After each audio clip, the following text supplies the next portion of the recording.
They said I should have never been born. After I paid their bills for 3 straight years, I was halfway down the hall when I heard it. My father's voice, casual, cruel, like he was talking about a stranger. She's not a real daughter, she's just a wallet with legs, a mistake we're still stuck with. I'm about to share something personal, but first, drop your city or country in the comments. Let's see how many hearts this story can touch. That was me, the mistake. The wallet, the woman who paid for their roof, their food, their lives, while they whispered behind my back that I was a failure. Let me rewind. My name is Emily, and I've spent most of my adult life trying to earn the approval of people who would spit in my face if they thought I wouldn't flinch. I worked my way through college with 2 jobs and no help. I landed a job in corporate finance and climbed every ladder placed in front of me. At 27, I bought a house big enough for a family. Instead, I got mine dumped on my doorstep with empty promises and overflowing suitcases. It's just for a few months, Mom said sweetly. Dad nodded like he didn't owe the world thousands from his failed construction business. They moved in. They never left. At first, I believed I was doing the right thing. I paid the mortgage. I stocked the fridge. I covered the bills they forgot to mention. I even paid off Mom's credit card debt. She cried when she handed me the envelope, but not a word of thanks came after. The worst part? They made me feel guilty when I worked late. They rolled their eyes when I talked about my job. They praised Chelsea, my younger sister, for baking banana bread while ignoring the 6-figure promotion I had just earned. You're too obsessed with money, Mom would say, in the house my money paid for, while scrolling on the iPad I bought her. I kept silent. I kept giving.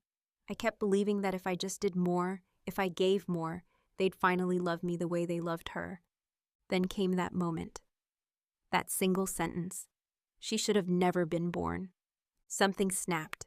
Not with rage, not with tears, but with cold, quiet clarity. I had given them everything, and they saw me as nothing. So I did the one thing they never expected. I stopped being their daughter, and I started being their reckoning. They showed up with 2 suitcases and a lie. It's just for a few months, my mother said, giving me that rehearsed smile she used when she wanted something. My father stood behind her, arms crossed like this wasn't a favor, but an arrangement. I had just bought the house 3 weeks earlier. It was supposed to be mine, my sanctuary after years of grinding through late nights and tight deadlines. Instead, it became a landing pad for 2 grown adults who had run out of options. Dad's latest business had collapsed, again. Something about a shady partner and supply chain issues. I'd heard the story before, almost word for word, from the last time he burned through everything and walked away with nothing but excuses. This time, the bank took their house. No savings, no backup plan, just a desperate phone call and a guilt trip about what family does. I should have said no. Every part of me screamed it. But instead, I handed over the keys and moved my boxes out of the master bedroom before I'd even unpacked them. You'll be more comfortable here, Itoton, I told them, even though I had worked my ass off to earn that walk-in closet and heated bathroom floor. They didn't argue. They didn't protest. They just moved in like it had always been theirs. The first few days were quiet. They acted grateful. Mom bought groceries once, filled the fridge with things I didn't eat, low-fat yogurt, boxed wine, and 3 packs of cold cuts. She left the receipt on the counter, a hint, an unspoken IOU. Dad tried to fix the leaky faucet but made it worse, then said he was looking into jobs while scrolling Facebook on the patio. Chelsea came over with her kids and called it a blessing that they had me. I smiled. I nodded. I told myself this was what good daughters did. But weeks turned into months. The groceries stopped. The job hunt stalled. And the bills, every last one of them, kept getting paid with my card, my name, my paycheck. They never offered. Not once. And I never asked because asking would mean admitting what I already knew. They weren't here to get back on their feet. They were here to stay. I started working later just to avoid going home. I sat in my car some nights, parked down the block, staring at the lights in the windows that used to be mine. Every time I stepped through the door, I felt smaller, like I was being erased from the very life I built. They said it was temporary. That was over a year ago. It started with the gas bill. "Sweetheart, we're a little short this month," Mom said, avoiding my eyes as she poured herself another cup of coffee. I had just come back from a 12-hour day, heels off, head pounding, and there she was in my kitchen like it was hers, asking for money like it was air. I paid it. Of course I did. What was I supposed to say? No? The next week it was groceries, then car insurance, then my dad's blood pressure medication that he forgot to renew until the pharmacy called me directly. The bills stacked up silently. No one talked about them. They just arrived, and I paid them, quietly, automatically, like a daughter was supposed to. I was making good money, sure, but not that good. I had plans. I wanted to travel. I wanted to pay off my student loans early, maybe invest in a second property. But every time I opened my banking app, something else had disappeared. A few hundred here, 1,000 there. It didn't happen all at once. It was a slow, calculated bleed. The worst part? They acted like I owed it to them. Like they had invested in me, and now I was their return. Every time I asked if they'd heard back from job interviews, Dad would wave me off. The economy's trash, Emily. You wouldn't understand. You've got that cozy little desk job. Cozy, as if I hadn't bled for every cent I earned. Mom offered to clean the house, once. She did half the dishes and left a trail of bleach-smelling rags across the dining table. The next day I found her reading on the porch while laundry piled up. I'm just so tired lately, she said, stretching like a cat in the sun. I bit my tongue hard enough to taste blood. Chelsea came over for Sunday dinners, dumping her kids in my lap, while she laughed with our parents about old times. They cooed over her meatloaf. Dad called her our miracle girl. Mom asked me if I ever thought about freezing my eggs. I didn't answer. I was too busy cleaning up the juice her youngest had spilled all over my cream couch. No one ever said thank you, not once. Not for the roof, the food, the electricity that kept their Netflix running. Not for the shoes I bought Mom when her ankles started swelling. Not for the $600 I wired to Dad after he said his truck needed repairs, and then used it to buy golf clubs. They took, and I gave. And somewhere in between, I forgot what my life had been before they moved in. I stopped ordering takeout. I stopped buying new clothes. I skipped vacations. I worked harder, stayed later, smiled bigger, while I drowned under the weight of their comfort. They didn't even notice. The night I got promoted, they didn't even look up from their phones. I walked through the front door, still buzzing from the announcement. Regional finance lead. I'd beaten out 3 other candidates, one of whom had been with the company for almost a decade. My boss shook my hand and said, "You've earned this. We see you." For a brief, foolish moment, I thought my parents would say the same. "Big day," I said, stepping into the kitchen where Mom scrolled Facebook and Dad flipped through cable news. I got the promotion, full lead, with a raise. Mom hummed without looking up. "That's nice, dear." Dad changed the channel. "Did Chelsea tell you Lily got picked for the school play? Lead role, first grade, and already a star." I stood there for a moment, blinking, waiting for something more. A smile, a question, a moment of acknowledgement. But it never came. At dinner, they brought it up again. "Chelsea's really got her hands full," Dad said proudly. "Managing 3 kids, that husband of hers. And still makes time to bake for every school event. That's real dedication." I spooned vegetables onto my plate and said nothing. Chelsea arrived halfway through the meal, breezing in like she owned the place. Her hair was messy, her makeup barely touched, but you'd think royalty had entered the room. "Sorry I'm late," she said, kissing Mom on the cheek. "Tyler threw up all over the back seat again. Kids, right?" "Oh, honey," Mom cooed, pulling her into a hug like she'd just come back from war. "You do so much. I don't know how you manage." I wanted to scream. I wanted to throw my glass across the room and yell, "I pay for all of this. You're living in my house, with my money." But I didn't, because I already knew they wouldn't hear it.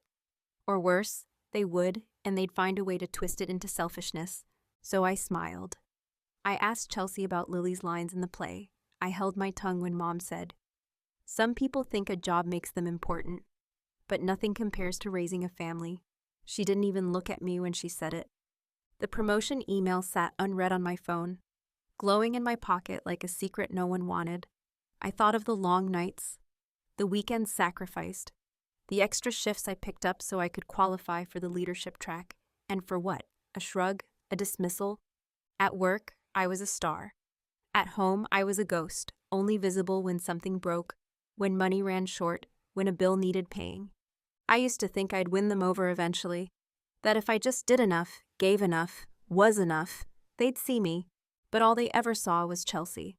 I canceled Paris because my mother twisted her ankle on the back porch. I had saved for a year.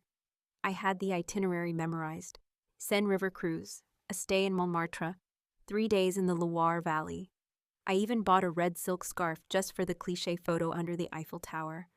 But 2 days before my flight, Mom slipped on a cracked tile and wailed like she'd broken both legs. "It's just not a good time for you to be gone," she said, reclining on the couch like a fallen queen. "What if I need help getting to the bathroom? What if your father can't cook?" He'd been in the kitchen before.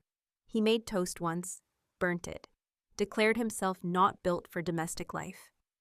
I canceled the trip, ate the non-refundable deposit, told my boss I had a family emergency. She nodded, said family comes first. I smiled like I believed that too. The next week, I came home early from work and found them watching a cooking show. Mom's foot was propped up on a pillow. She was eating ice cream out of the tub. When she saw me, she paused the TV. "Oh, you're back already?"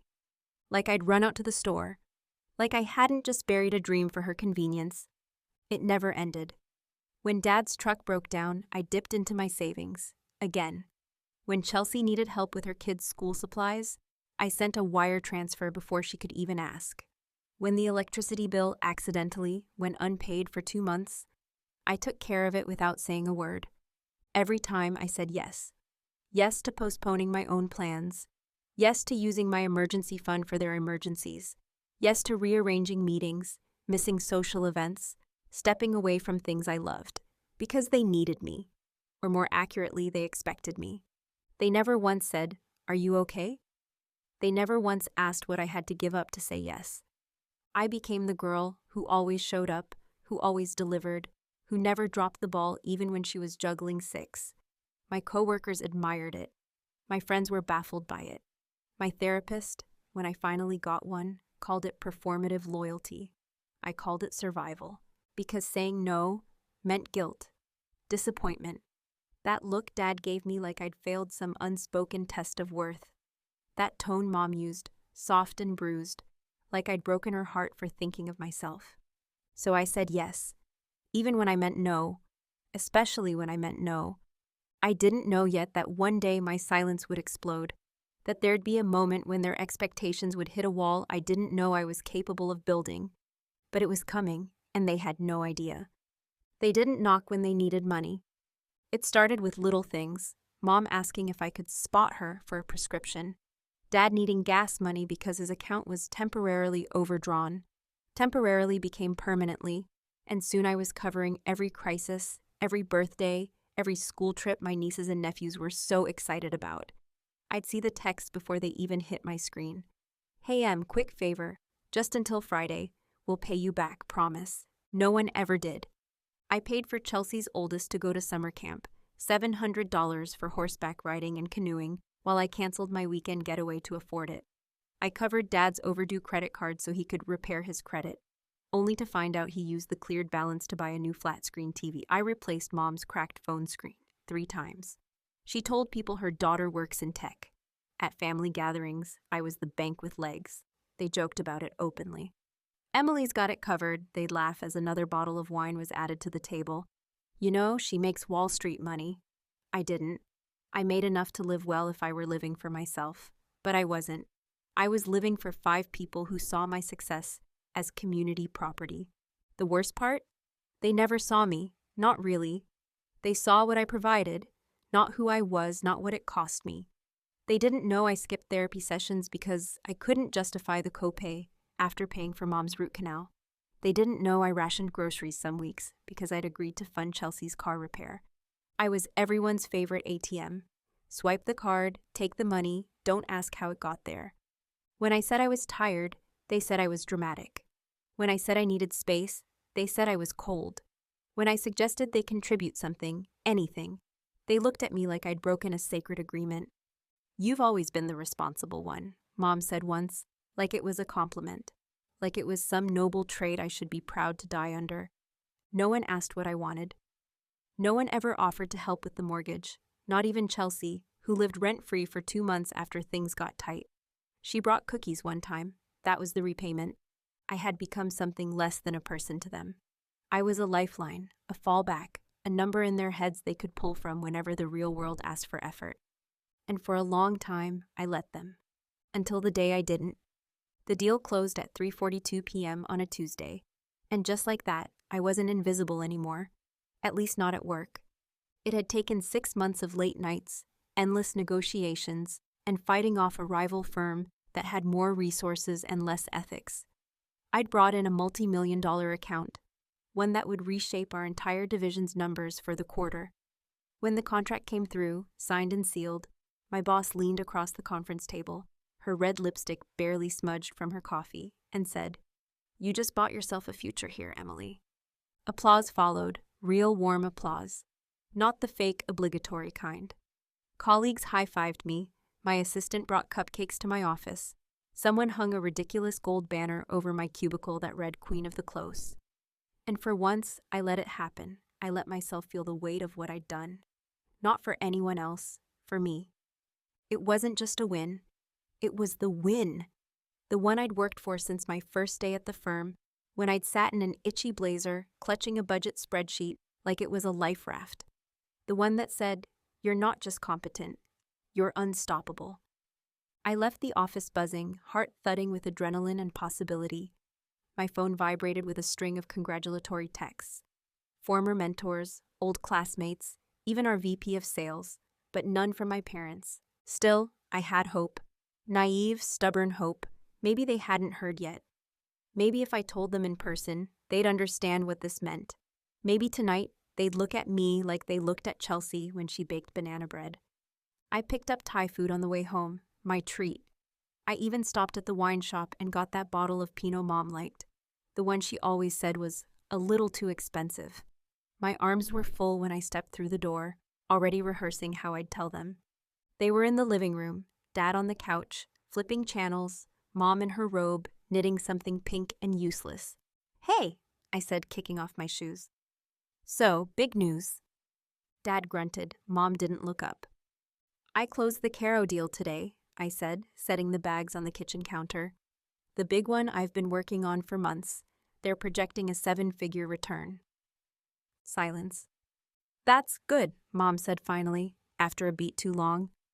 "Did you remember to pick up more paper towels?"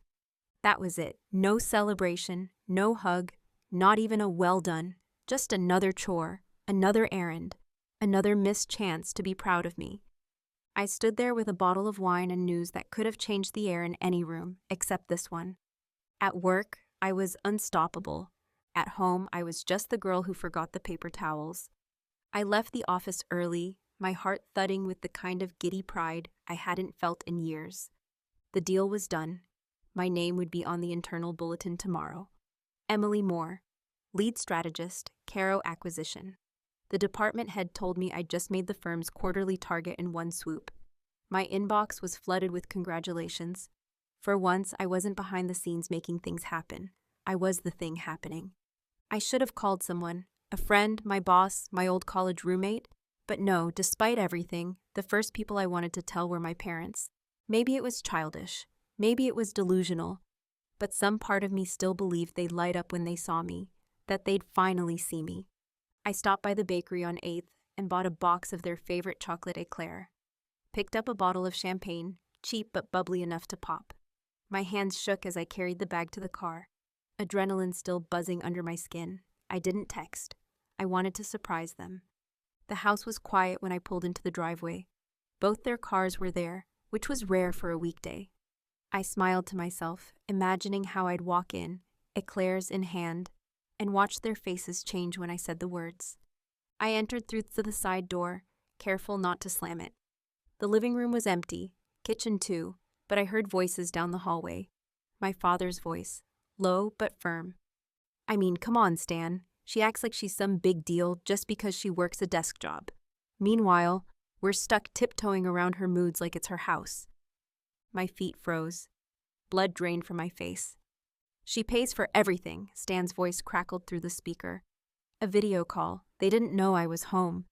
Dad laughed. A hollow, bitter sound. "Yeah, and she never lets us forget it. She's not generous, Stan. She's transactional. always keeping score. Honestly, she's lucky we even talked to her. If she hadn't been born, our lives would have been easier. I couldn't breathe. I couldn't move. She thinks she's better than all of us. Pathetic, really. 30 and still single, no kids. All that money and nothing to show for it. Silence. Then my mother's voice, soft and sharp. She's cold, always has been. That smile is for show. You watch. She'll die alone and think her job will comfort her. I didn't drop the bag. I didn't scream. I backed away one step at a time, careful like a deer, not wanting to snap a twig. I slipped out the door, into my car, the box of eclairs still on the passenger seat. I'd come home to share the proudest moment of my life. Instead, I discovered I didn't have a family. I wasn't supposed to hear it. I wasn't even supposed to be home. The champagne was still in the back seat, unopened. The eclairs sat forgotten beside it, their white paper box tilted like it, too, had given up. I should have driven to Zoe's, or to the lake, or just kept driving until the gaslight blinked red. But instead, I circled the block 3 times before pulling into my own driveway. Quiet, hesitant, a guest in the place I paid for. I slipped through the side door, the one that opened into the laundry room. I didn't want to make a big entrance. Just set the treats on the counter, breathe for a minute, and maybe, just maybe, pretend I hadn't overheard my dad's voice earlier from the hallway. Pretend I'd misunderstood. But I hadn't. Because when I stepped quietly into the kitchen, I heard it again. His voice, carried up the stairs from the converted office downstairs, confident, relaxed. A tone I hadn't heard from him in years, at least not with me. Yeah, it's still her place, Dad said. What choice do we have? Free rent, bills covered, cable. Honestly, we've got it good. I just have to nod and pretend I care when she starts rambling about her job. The voice on the other end chuckled. Some old friend probably, a name like Mike or Gary or Stan. Could be worse. At least she's not kicking you out. Dad laughed too, low and bitter. She won't. She needs us. You should see how she looks at us. Desperate for approval. It's pathetic. She thinks if she just pays enough, we'll love her more. My whole body froze. My hand gripped the edge of the counter so hard my knuckles turned white. She should have never been born, he added, almost casually. She's a joyless, empty woman with too much money and no one who actually loves her. I didn't cry. I didn't gasp. I didn't make a sound. I stood there anchored to the tile floor, absorbing every syllable like shrapnel. Then Mom's voice floated into the mix. Don't be cruel, Ray. He laughed again. Don't act like you don't agree. There was a pause, then her voice, soft, resigned. She's always been difficult to love. That's when the silence inside me shattered. Not loudly, not all at once. Quietly, completely, like the kind of silence that happens after a bomb goes off. I backed away from the counter, left the champagne, left the pastries, left the illusion that I belonged in that house. The girl who paid their bills had just disappeared. What was left was someone else. She's nothing but a wallet. He said it like it was fact, like it was a line from a weather report or the back of a cereal box, dry, meaningless, and true. I was standing just outside the office door, heart pounding so loud I could barely hear, but I heard that every word felt like a blade. I mean, come on, Dad continued, his voice rising with that cocky sarcasm he always used when he wanted to feel superior. She thinks paying the bills makes her some kind of hero. No partner, no kids, no life outside of spreadsheets, and she walks around like she's doing us a favor. There was a grunt from the other side of the call. The friend, Stan maybe, I didn't care. I only cared about the next sentence. She's pathetic, Dad said flatly. 30 and nothing to show for it but a bank account and a bad attitude. Honestly, I don't know how Margaret puts up with her. Cold as ice. She couldn't show love if it slapped her in the face. I pressed my back against the wall. The drywall was cool, almost grounding. My body was still, but inside something cracked. No, snapped. Not like a twig. Like a wire pulled too tight for too long. She makes us feel like freeloaders, he added, with a sharp bitterness that made me want to scream. Always leaving bills on the counter, reminding us how much we owe. It's humiliating. I used to be the man of the house. Now I live under her roof like a damn pet. Then softer, as if he really believed it. We should have stopped with Chelsea. At least she turned out right. Silence. Then laughter, his and the friends, light and easy. I had given him everything. I'd paid his debts, saved his credit, fixed his life over and over again. And not once had I asked for anything back. No thanks, no repayment, just acknowledgement, a flicker of pride. The fatherly version of I see you. Instead, I got this. Cold, pathetic, nothing but a wallet. I didn't walk away.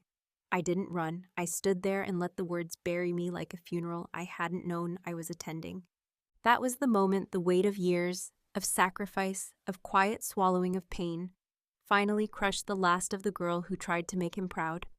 I had spent my whole life funding their comfort, believing love was something you earned. But love doesn't talk like that when it thinks no one's listening. "What are you still doing on that call?" my mother asked, her voice drifting down the hall like smoke. "I'm wrapping it up," Dad said. "Just talking about Emily." There was a shuffle, her footsteps, soft and deliberate, entering the room. I couldn't see them, but I knew exactly what they looked like. He'd be leaning back in my office chair, legs crossed like he owned the place.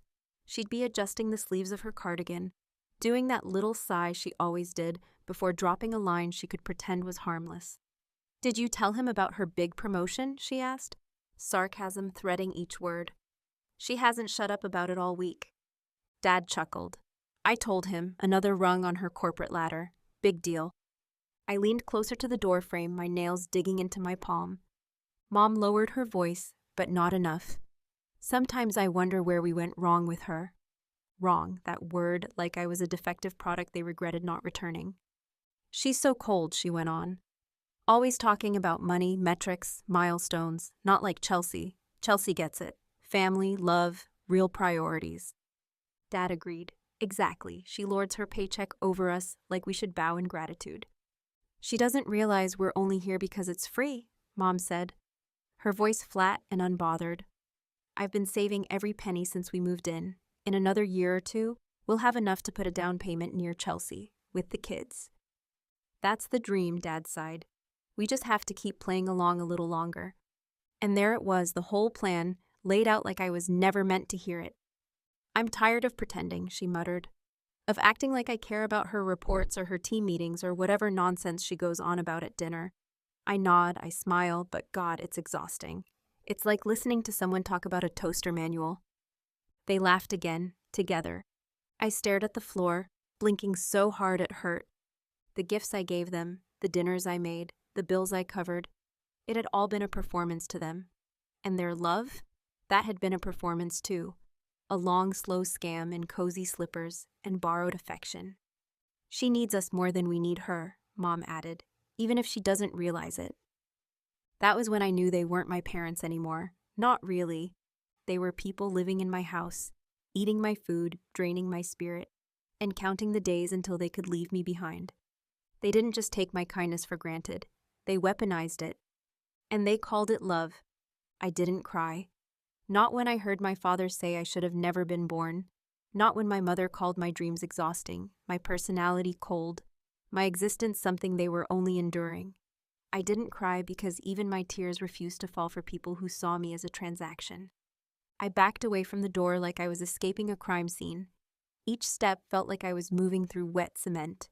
I didn't slam anything. I didn't grab my keys in a dramatic flourish. I just moved. Out the hallway, past the pictures on the wall. Baby Emily with chocolate on her face. Little Emily in a graduation cap. They had hung those frames like proof they loved me, but they were just props. Museum pieces from a story they'd already rewritten. In the kitchen, the box of eclairs still sat on the counter. The bottle of champagne remained unopened. I'd brought home celebration and walked into a betrayal. Funny how quickly joy can rot in your hands. I slipped on my coat, my fingers trembling as I zipped it. My bag felt heavier than usual, like even it wanted to stay behind and beg for a different ending. I ignored it. I ignored everything. My footsteps barely made a sound as I opened the door and stepped out into the dusk. The air was cold, not harsh, just enough to sting, enough to make me feel like I was still inside my body. I sat in my car with the engine off for nearly 15 minutes, just breathing, just blinking, just trying to remember what reality had felt like before that moment. The sky darkened, the streetlights flickered on. The house behind me glowed warm and quiet, like it hadn't just spit me out. Eventually, I turned the key, drove with no music, no destination. My hands gripped the wheel like it was the only thing keeping me tethered to the earth. I didn't even remember heading to Zoe's, but I pulled into her apartment complex like my subconscious had taken the wheel the second my soul gave up. She opened the door without asking questions. One look at me, and she knew. Her arms wrapped around me before I could say a word. And that's when I broke. Not loudly, not with sobs or screams. I broke in silence. I crumbled, molecule by molecule, while she held me like I was still a whole person. I had given my parents everything. I had sacrificed joy, rest, time and money for people who had sat in my home and plotted their exit while ridiculing the life I'd built. I wasn't angry, not yet. I was just gone. They said, "What?" Zoe's voice cracked like a whip, sharp and shaking. I was curled on her couch, knees tucked to my chest, fingers wrapped around a chipped mug of tea I hadn't touched. I'd told her everything, every word, every laugh, every line my parents dropped like daggers without knowing I was standing right there, bleeding from the inside out. "They called you a failure?" she said again, pacing her small living room, like she needed to burn off the fury or else explode from it. "After everything you've done for them. You pay their rent, you pay their bills, you gave them your home, Emily." I didn't say anything. The words sat heavy in my throat, swollen and bitter. I'd said them all once already, and still it didn't feel real. Zoe stopped pacing and stared at me, hands on her hips. "You gave up Paris because your mom twisted her ankle. You canceled your birthday weekend to drive your dad to a dentist appointment he missed. You've poured every part of yourself into keeping them comfortable, and this is how they repay you." She crouched down in front of me, her voice suddenly low and careful. "You do know this isn't love, right?" That word landed like a slap. Not because I disagreed, but because it was the first time someone else had said it out loud. "I don't know what it is," I whispered. I don't know. I thought maybe if I just kept trying, they'd—" "What?" Zoe cut in, but not unkindly. "They'd finally be proud of you? They'd wake up one morning and realize they were wrong? Emily, they're not confused. They meant every word." I looked down at the tea, the untouched surface smooth and still. I always knew they loved Chelsea more, but I thought they at least respected me. Zoe let out a breath, not angry anymore, just heartbroken. "They don't respect you, Em. They use you, and you've been letting them, because you're loyal, because you're good." She reached for my hand and held it tightly. But good doesn't mean disposable.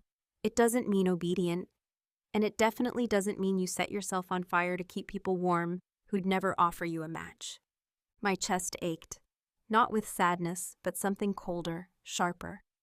"They were never going to love me the way I needed," I said, voice hollow.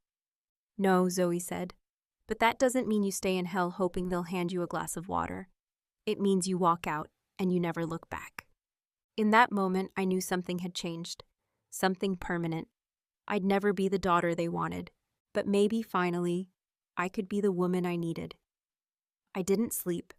I lay on Zoe's couch, staring at the ceiling while the city buzzed softly outside her window. Somewhere across town, my parents were probably asleep in my bed, my sheets, my house, living off my paycheck and laughing about how I was too desperate, too cold, too pathetic to ever be anything but their walking wallet. The betrayal circled my mind like a vulture, picking at every memory I'd once held safe, picking at the version of my life I'd built around them, the version where I was the good daughter, the dependable one, the silent support system they leaned on. I used to wear that role like armor. Now it felt like chains. I kept hearing my mother's voice. "She's exhausting. I'm tired of pretending to care."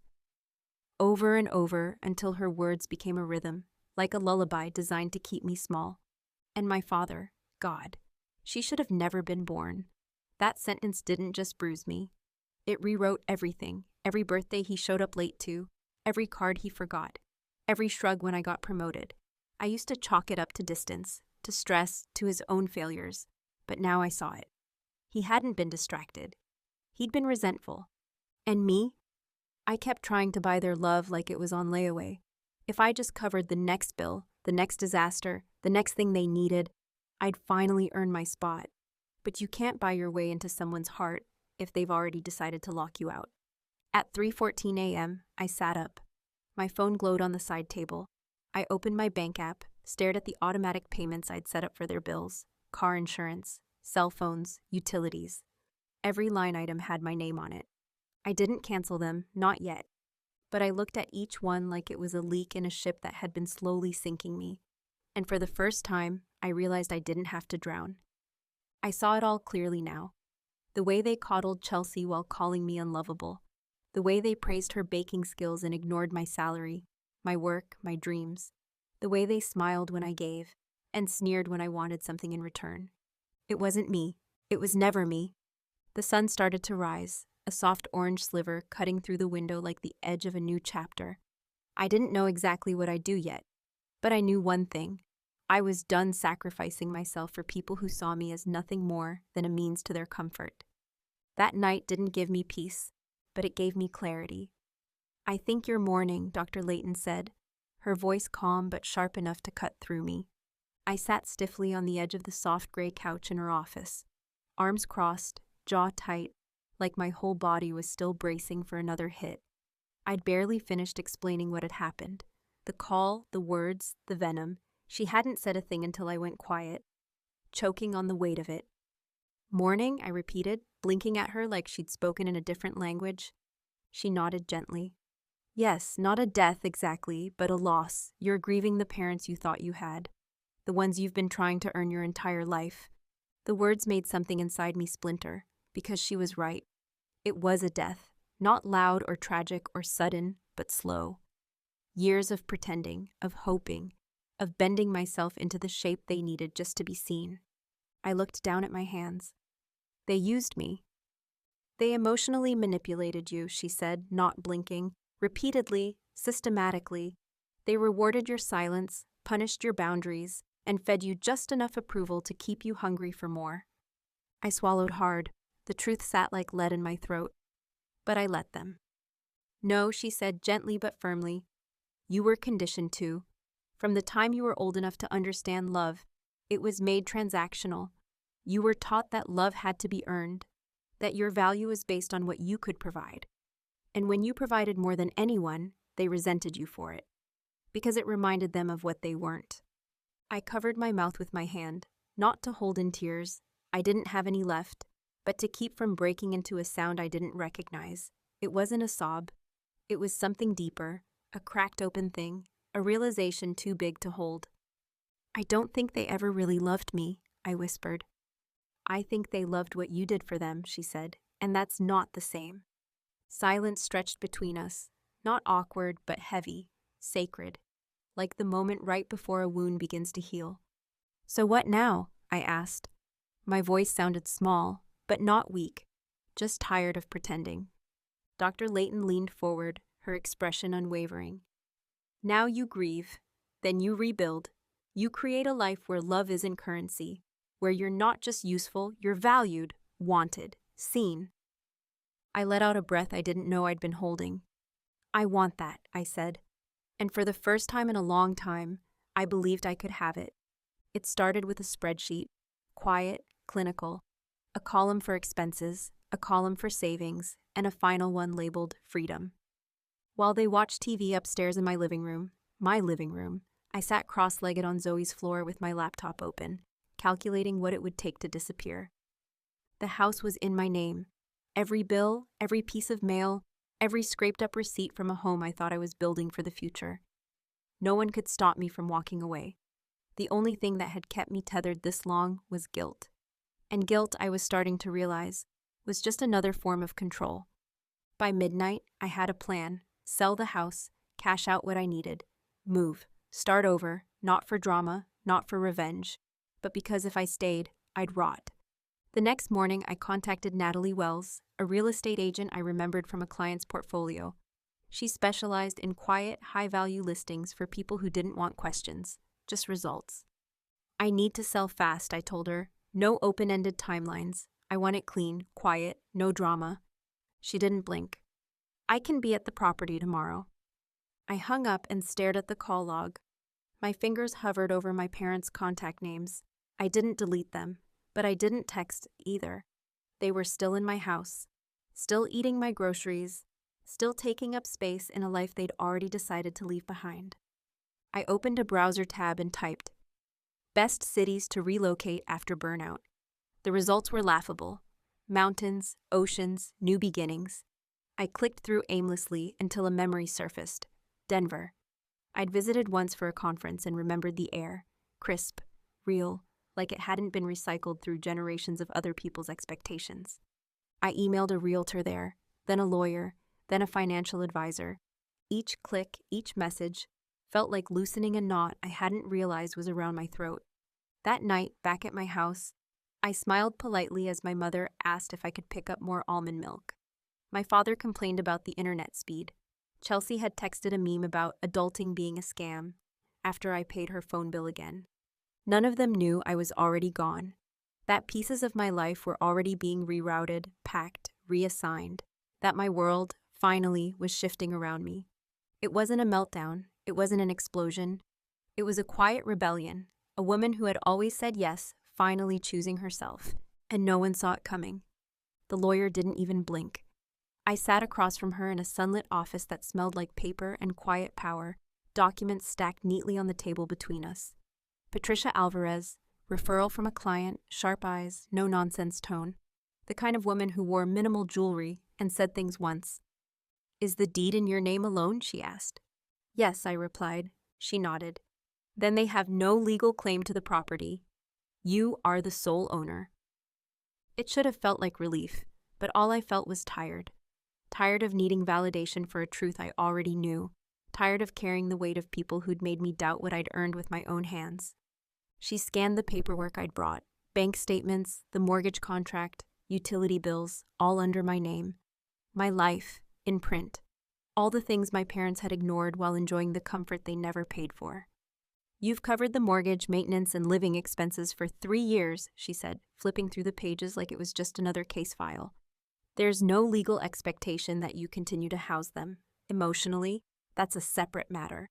But financially, you're clear." I nodded, biting back a wave of something. Grief, maybe. Not for them. For the version of me that had once needed their permission to move forward. "And if they refuse to leave?" I asked. She raised an eyebrow.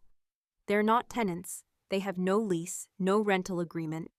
But to be safe, we'll draft a formal notice. You'll give them written notice and a deadline. If they don't comply, you can file for eviction. It won't come to that, but you'll be protected if it does." Eviction. The word tasted foreign, brutal. But the only thing more brutal was staying. I signed the papers she slid across the desk, listing agreements, transfer authorizations, a draft of the notice. My hand didn't shake. That surprised me. Afterward, I walked 2 blocks to my financial advisor's office.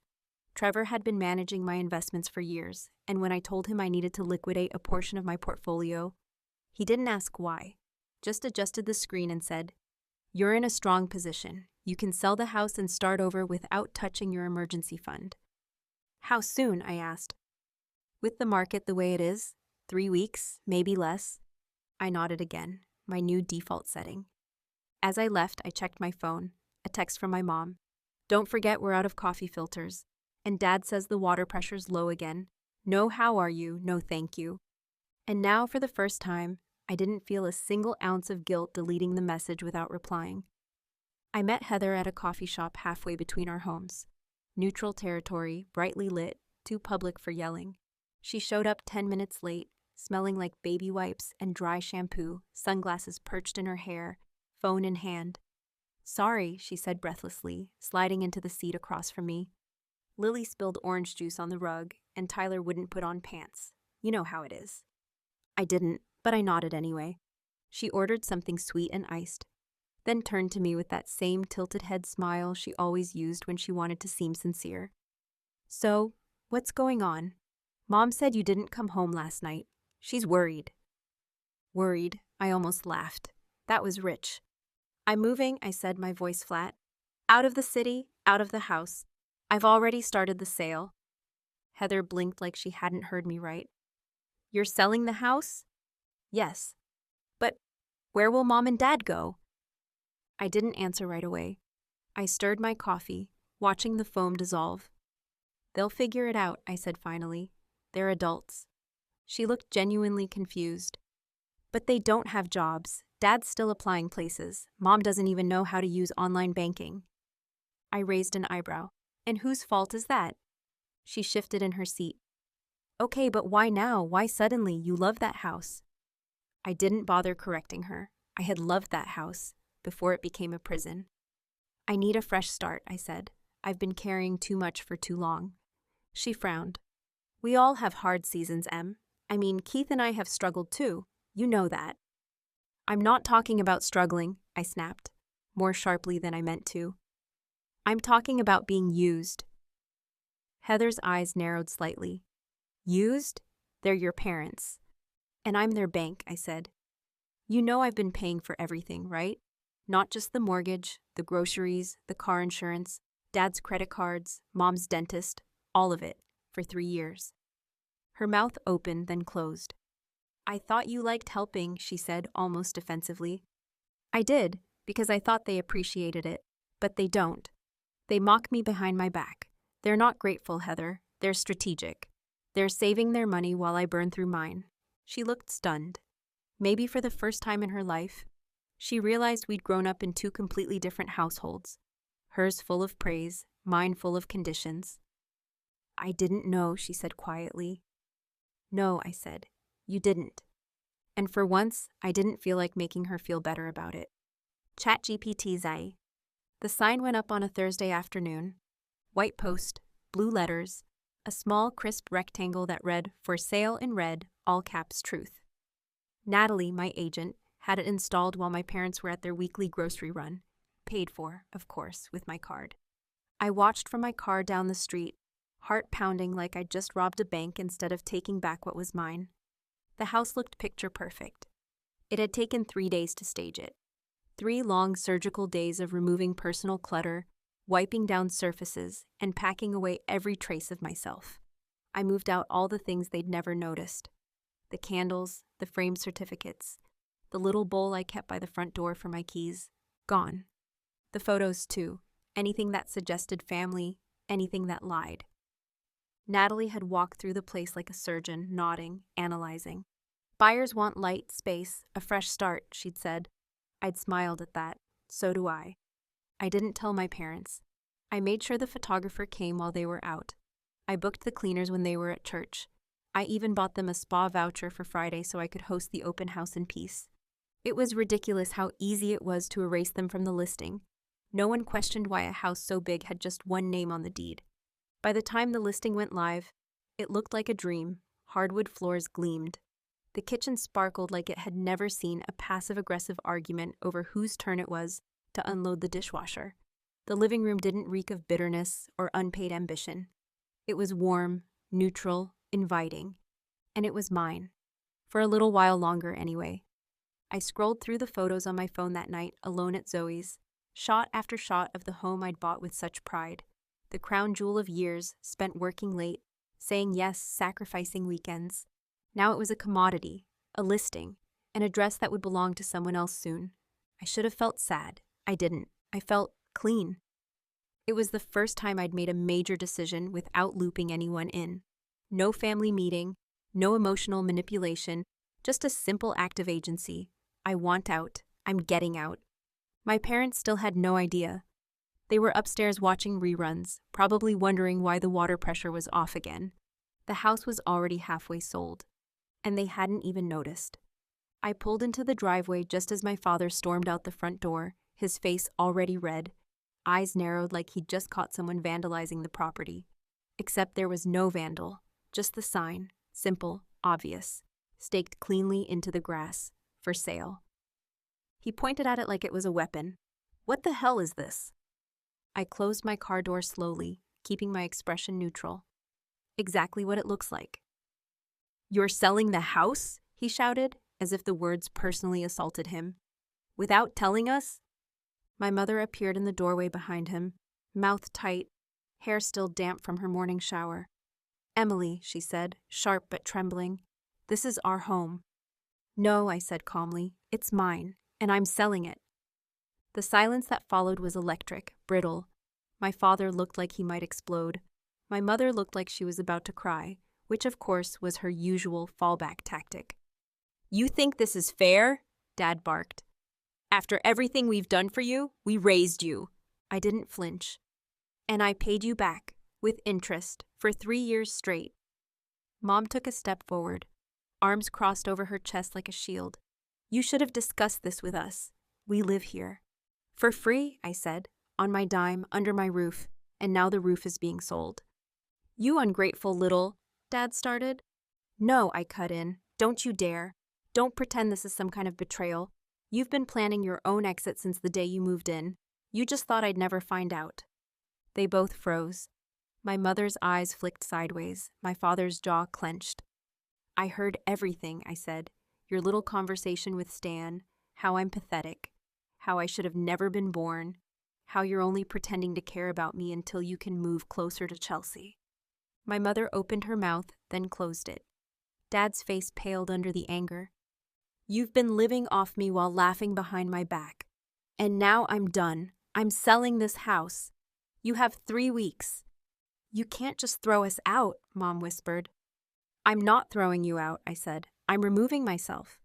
What you do after that is up to you." My father stared at me like he didn't recognize me. Maybe he didn't. Maybe for the first time, he was seeing the version of me that didn't beg for their approval, the one who didn't confuse love with servitude. The front door stood open behind them, framing a house I had once called home. Now, it was just a structure. 4 walls, a roof, and 1,000 lies soaked into the drywall. They had no power here anymore. And they knew it. I placed the folder on the kitchen table with the same calm I imagined lawyers use in court. No raised voice, no theatrics, just facts. My father eyed it like it was ticking. "What is this?" he snapped. I didn't answer right away. I opened the folder, pulled out the neatly printed spreadsheet, and slid it across the table. Every row was dated. Every dollar documented. Mortgage payments, grocery runs, utility bills, cell phone plans, emergency dental, car repairs, gas cards, spa days. Total at the bottom, $148,372.91. "Every penny I've spent on you since you moved in," I said quietly. I kept receipts. My mother's face went pale, lips parted like she couldn't decide whether to cry or lie. Dad scoffed, pushing the paper away like it might bite him. "You kept a tally? What kind of daughter does that?" "The kind who's been used," I replied. "The kind who needed to prove to herself that she wasn't crazy, that she was paying for more than food and rent. She was paying for silence, for respect, for love that never came." Mom finally found her voice. "That's not fair." "What part isn't?" I asked. "The money, the part where you mocked me behind my back? Or the part where you were planning your exit with the cash you saved while I carried everything?" Dad stood up abruptly. "You've always been dramatic." "No," I said, standing too. "I've always been quiet. That's not the same thing." I turned the page and showed them the second sheet. Projected costs. If I hadn't covered what I did, they'd owe me nearly $200,000, including interest. And I hadn't even added in the missed income from vacations I'd canceled or therapy I'd skipped to make ends meet. "I'm not asking for repayment," I said. "Don't worry, I know I'll never see a cent. But I need you to see it. I need you to feel it. Because for 3 years, you've lived like I was your fallback plan. Like I existed to fix your lives." Mom's hands trembled as she flipped through the pages. There were color-coded notes, comments, digital screenshots, bank statements. Nothing was exaggerated. If anything, I had undercounted. "You think this proves something?" Dad muttered. "It proves everything," I said. "It proves I gave you a life you never appreciated. It proves I sacrificed mine to keep yours intact. And now it proves I'm done." I collected the folder, tucked it back under my arm, and looked at them one last time. They weren't shocked because of the money. They were shocked I had the audacity to name it. They were still staring at the spreadsheet when I dropped the final match. "I heard everything." My mother looked up first, confused, nervous. My father just froze, like someone had pressed pause on whatever performance he'd been about to give. "I was home," I said, voice flat. "The day you were on the phone with Stan. The day you called me pathetic. Cold, a wallet with legs, that day. The silence that followed was suffocating. I stood outside the office, I went on, heard every word about how I should have never been born, how you're saving money to move closer to Chelsea, about how pretending to care about me is exhausting. My mother's mouth opened, but nothing came out. Her face shifted, denial, shame, calculation. She couldn't pick which one to land on. Dad finally spoke. You shouldn't have been eavesdropping. That was his response. Not regret, not apology, just blame. You weren't hiding, I said. You didn't whisper. You weren't careful because you thought I'd never be smart enough to catch on. Mom stepped forward slightly. Emily, we were venting. People say things when they're stressed. You can't take that seriously. I laughed. Just once, quiet and sharp. I've taken everything seriously for years. Every bill, every emergency, every insult you thought I'd never hear. Her eyes watered, but I didn't care. Not anymore. Her tears were currency, and I'd stopped buying. You used me, I said. You took and made me believe I was the selfish one for ever wanting anything back. You don't understand, she started. No, you don't, I cut in. You don't understand what it's like to be the child who gets praise only when she's useful, who trades vacations for your dental work, who holds it all together so you can relax. And you still found a way to hate me for it. Dad folded his arms, jaw clenched. So what, this is your big revenge tour? Sell the house and walk away? No, I said. This is me choosing myself. Something you never taught me to do. I didn't yell, I didn't cry, I didn't break. I stood there, steady, as they stared at the version of me they never expected to see, the one who stopped begging. You made your choice, I said. You chose to talk about me like I was nothing. Now you get to live with what that costs. And just like that, it was done. My mother followed me into the hallway, barefoot and shaking, clutching her cardigan like it could protect her from the truth that had just shattered across our kitchen table. Emily, please, she said, her voice cracking. You're overreacting. We were angry, we didn't mean it. You meant every word, I said, not even turning around. I was just never supposed to hear it. She reached for my arm, but I stepped back. She froze, hands still midair, stunned that I wouldn't fold like I always did. You can't just throw us out, she whispered. I'm not throwing you out, I said. I'm leaving. The house is being sold. You'll get the written notice tomorrow. You have 3 weeks. My father appeared behind her, jaw locked, face tight. He didn't look broken or sorry. He looked cornered. You're making a mistake, he said. We're your family. You don't walk away from that. No, I replied. You don't use that to keep someone caged. He stepped forward. Do you know how this will look to people? Your co-workers, your friends, kicking your parents out after everything we've done? I let out a slow breath, shaking my head.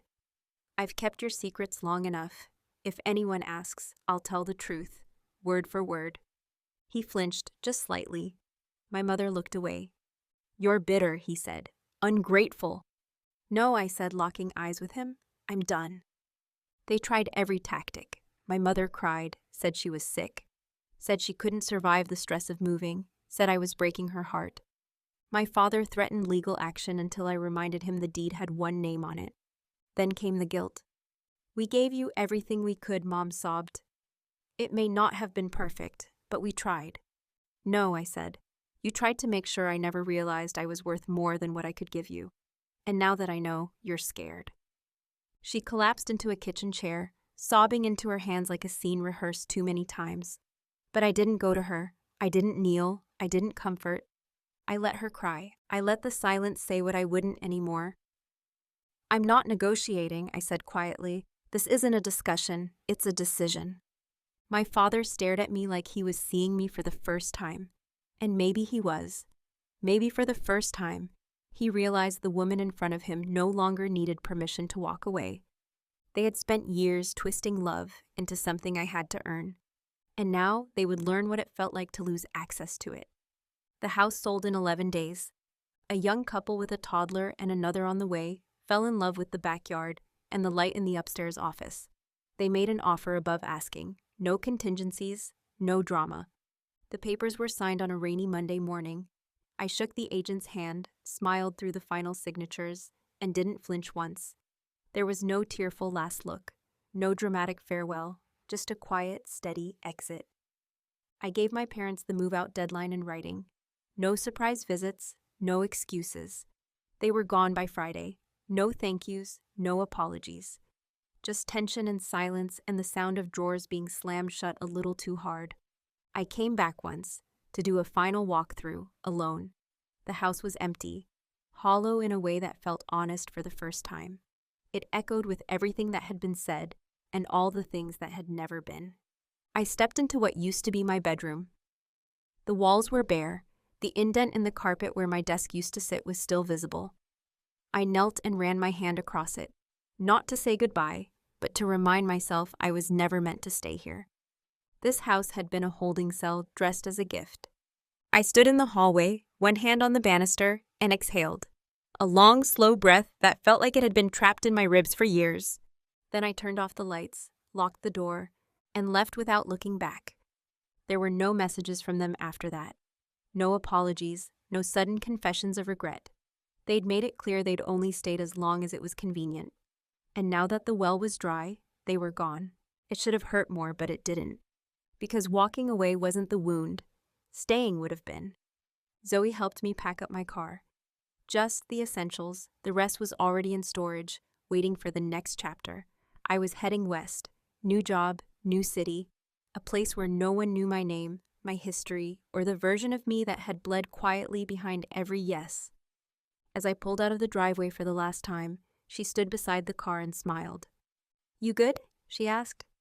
I looked at the empty house in the rearview mirror and felt nothing but peace. "Yeah," I said. "I'm not sorry."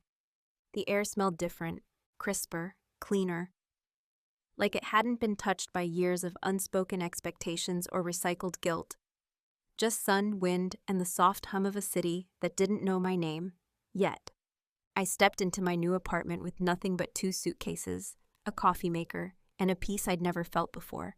No clutter, no shadows, just space that was mine, entirely. No voices from down the hall asking for more. No passive-aggressive sighs over dinners I paid for. No one watching, waiting, judging, just silence. Beautiful, healing silence. The job started on a Monday. A sleek corner office, glass walls, a team that respected my time and didn't treat my boundaries like invitations for negotiation. My boss called me sharp as hell. My coworkers actually listened when I spoke. No one asked about my family. No one needed to know. This version of me didn't come with disclaimers. I walked to work most mornings, past dog walkers, cafes, people who smiled but didn't stare. There was a bookstore on the corner that became my weekend ritual. I bought candles that smelled like cedar and rain. I played music as loud as I wanted. I danced in my kitchen with a glass of wine, and no one asking why the rent was so high. For the first time in my life, I wasn't performing. I wasn't pleasing. I wasn't shrinking to fit anyone else's comfort. I was just being. Sometimes the old thoughts tried to sneak back in. Guilt, doubt, that ache that says, you abandoned them. But it passed faster now. I reminded myself what abandonment really looked like. 2 people who sat in my home, under my roof, and made a plan to leave me the second it was convenient. I didn't abandon them. I released myself. Zoe visited once, brought wine and too much cheese, and we sat on my balcony watching the sun dip behind the mountains. She raised her glass and said, "You look free." And I was, not because I'd run away, but because I'd stopped running toward people who never once met me halfway. No more trying to earn love. No more holding my breath in rooms where I had to prove my worth just to be tolerated. No more shrinking. This life, it was built on choice. My choice, my pace, my peace, my life, my rules. If you've ever had to set a boundary with family, one that broke your heart but saved your soul, drop a comment below. Your story might be the light someone else needs to find their way through the same darkness. Thank you truly for spending this time with me. If this story hit home for you, please tap that like button and subscribe for more real, raw experiences and the lessons they leave behind. Share this video with someone who's still questioning whether it's okay to choose peace over people who don't protect their heart. Because here's the truth. Family isn't just blood. It's love. It's respect. It's feeling safe when you walk into a room. And if you've never had that, it's not your fault. Take care of your heart. Take care of your mind.